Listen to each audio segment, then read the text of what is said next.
Lorsque l'on demande autour de nous ce qu'évoque la fête de Pâques, souvent la première réponse que l'on obtient, celle qui sort spontanément du cœur de nos interlocuteurs, c'est chocolat.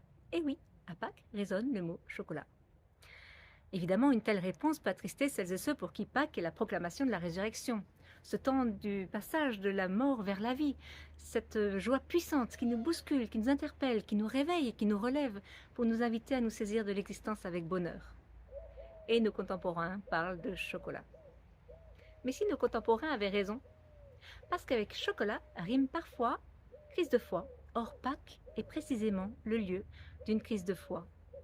Parce que Pâques est un temps où Dieu se révèle radicalement différent, radicalement autre que ce que nous attendons ou espérons.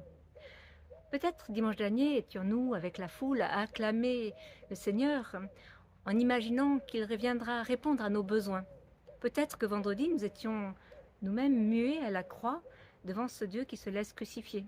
Peut-être que ce matin nous sommes sceptiques devant le tombeau vide. Oui, à Pâques, Dieu vient nous bousculer dans nos certitudes, dans notre foi, F-O-I. Et Dieu se révèle comme celui qui a pris le parti de l'homme, jusque dans ce qu'il y a de plus ignoble. Dieu, en Jésus-Christ, a vécu l'extrême, à l'extrême, ce que chacun de nous pouvons vivre. Et il nous affirme que la mort est vaincue, que l'amour est plus fort que la mort.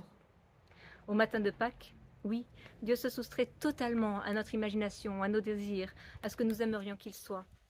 Il se révèle dans une parole de pardon, dans une parole d'amour, dans une parole de grâce. Alors, chocolat ou pas, Pâques est résolument l'histoire d'une crise de foi. Choisis la vie.